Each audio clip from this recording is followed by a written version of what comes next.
Hello everyone, welcome to my channel. Today let us solve exercise 3.1, the second question. How many diagonals does each of the following have? Okay, the first one here is a convex quadrilateral. So we have learnt earlier what is a convex polygon. A polygon which has all its diagonal lying in the interior portion of the polygon, right? So let us check how many diagonal this convex quadrilateral has. Okay, so what is a diagonal? That also we have learnt in the last class. It is a line segment connecting two non-consecutive vertices, correct? So let's say if I have to draw a diagonal from point A, now B becomes its consecutive vertices, B and D. So I cannot connect from A to B or A to D.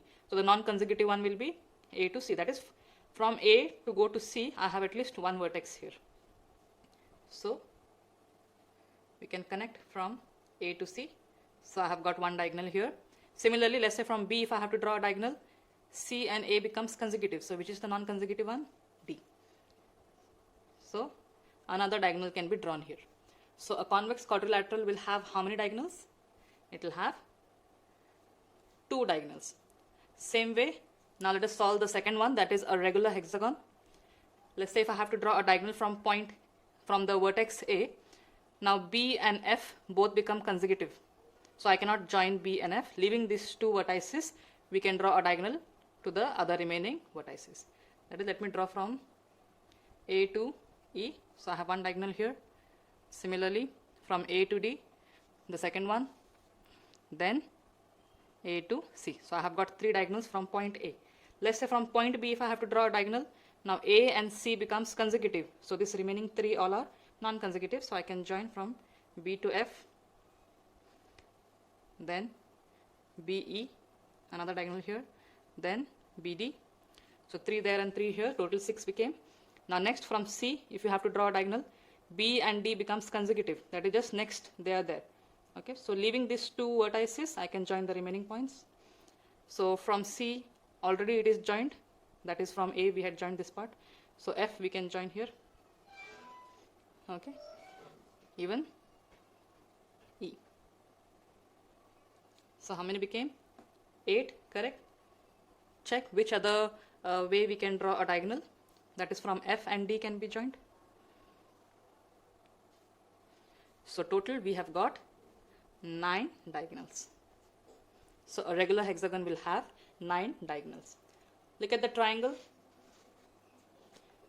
Let's say from A, if you have to draw a diagonal, B and C both become consecutive vertices. So I cannot draw from A. Similarly, from B and C, we cannot draw any diagonal to a triangle.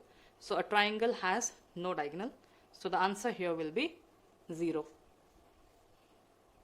Let us now solve the fourth problem from exercise 3.1. So we have a table here which is given to us. We have to examine the table. Okay, each figure here is divided into triangles and the sum of angles deduced from that. Okay, so look at the figure here. We have a triangle. Okay, it has 3 sides. Then we have a quadrilateral with 4 sides. We have a pentagon here with 5 sides and a hexagon with 6 sides. So now this polygons here are divided into triangles. Okay. So now what is the angle sum property of a triangle? We already know that all 3 angles, okay, all these 3 angles when we add, the sum is equal to how much? It is 180 degree, correct? Same way, now for this quadrilateral, let's say if I have to check what should be the angle sum property of a quadrilateral, that is, when you add all these 4 angles, what should be its sum? Let's say if we are not aware of it, so how can we make use of triangle to find the angle sum for this particular figure? Let us learn now here. So if this quadrilateral is divided into 2 triangles, the minute you draw a diagonal here, it is divided into 2 triangles. So one triangle measures how much? It is 180 degree. So 2 triangles will measure how much? Yes, in a quadrilateral, we'll have to multiply 2 with 180 because there are 2 triangles formed here. Okay. Same way for the pentagon, if you check, from this point, if 2 diagonals are drawn here, we have 3 triangles which are formed. Okay, so 3 multiplied by 180, we will have the angle sum property of a pentagon. Same way for hexagon, when you draw diagonals here, we have 1, 2, 3, 4 triangles which are formed. So if I have to find the angle sum property of a hexagon, we'll have to multiply 4 with 180. Okay, let's check how we can do it even if we have a polygon with higher number of sides.